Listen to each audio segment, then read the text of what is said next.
This is the climate that we are facing moving into the 2012 election.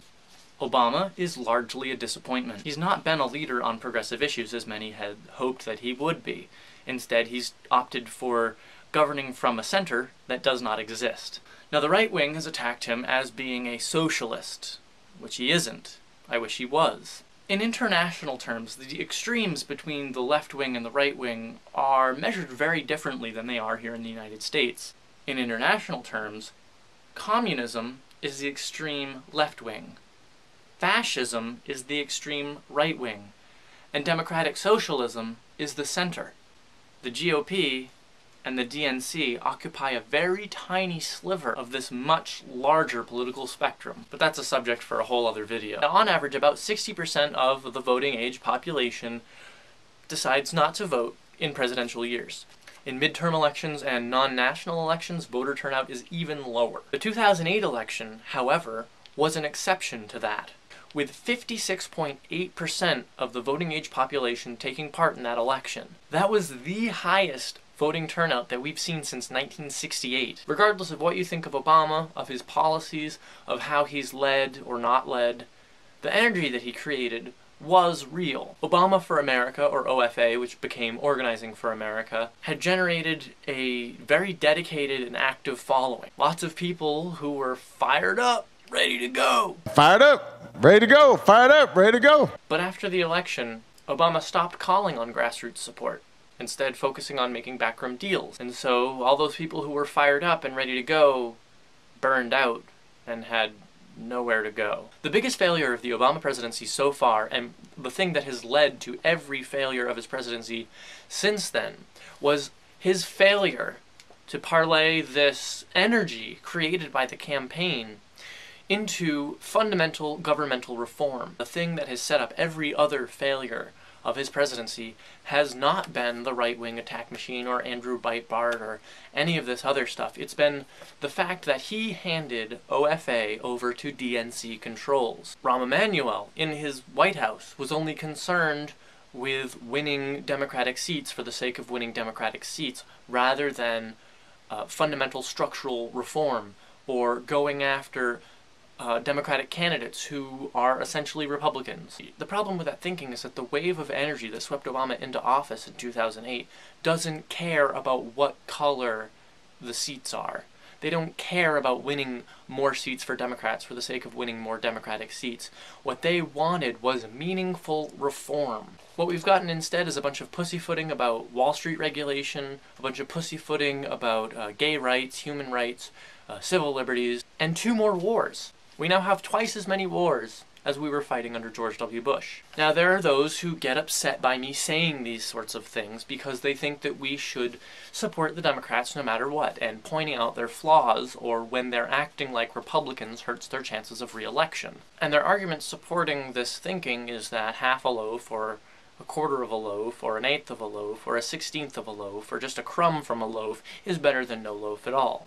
And I have to fundamentally disagree. This type of thinking is fundamentally flawed for these reasons. First, it's predicated on the idea that we, as voters, are here to serve elected officials, rather than elected officials being elected to serve us, the voters. Thinking that we, as voters, are here to serve elected officials immediately puts partisan politicking into the driver's seat and puts ourselves and the issues which we care about into the backseat. Second, corporate money is an equal opportunity corrupter. The DNC and its elected officials are just as susceptible to the corrupting influences of corporate money. And with the Citizens United versus FEC decision opening the floodgates to corporate contributions, we're going to hear a lot of excuses about why Democrats need to capitulate to the moneyed interests in order to chase after those corporate dollars too. The problem with this thinking is that this money comes with strings attached, and if you want to win re-election without doing lots of groundwork, by just running lots of ads,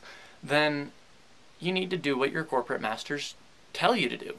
The mindset of DNC, no matter what, allows the DNC to put forward candidates who are increasingly morally compromised. And so the situation, to many, seems hopeless, but it's not. It's only hopeless if we continue doing the same thing and expecting different results. First, we need to let go of the idea of partisanship altogether. And we need to do so in favor of a post-partisan, multi-pronged strategy, just as the moneyed elite do. They fund both parties. We need to run candidates in both parties. We also need to let go of the idea that our elected officials will do our work for us. They're not going to. They're not leaders. It's only once in a great while that our elected officials are great leaders. Obama is not a leader. He's a follower.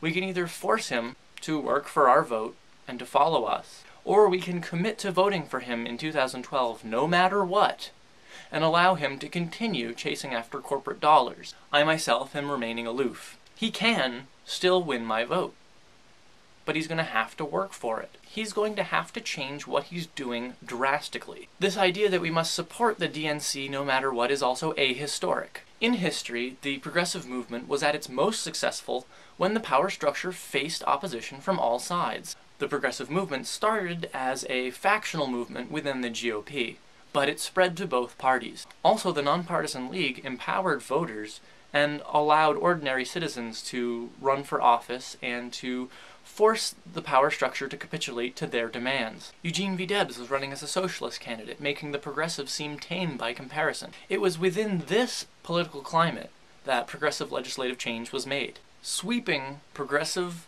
legislative victories were won during this time period, though not without fierce opposition from within the power structures of both political parties. Both political parties were, at the time, completely beholden to the moneyed elite, just as they are today. This is also why we need third parties, and truly nonpartisan progressive organizations who are willing to work with, endorse, etc., any candidate who is willing to run on a progressive platform. The corporate kleptocracy already plays this game. They already run candidates in both parties. We need to begin to fight this fight on equal footing with them. Trying to reform the DNC, while a worthwhile effort, is pointless if progressives have nowhere to go after a failed primary challenge. We must afford ourselves the opportunity to challenge the power structure at every level of election. We must also stop letting the power structure, the kleptocracy, from having a safe haven in the GOP. We need to run for local races as Roosevelt Republicans, recruit that apathetic 60%, and get them voting for progressives in both parties. So long as we allow the GOP to drift ever further to the right,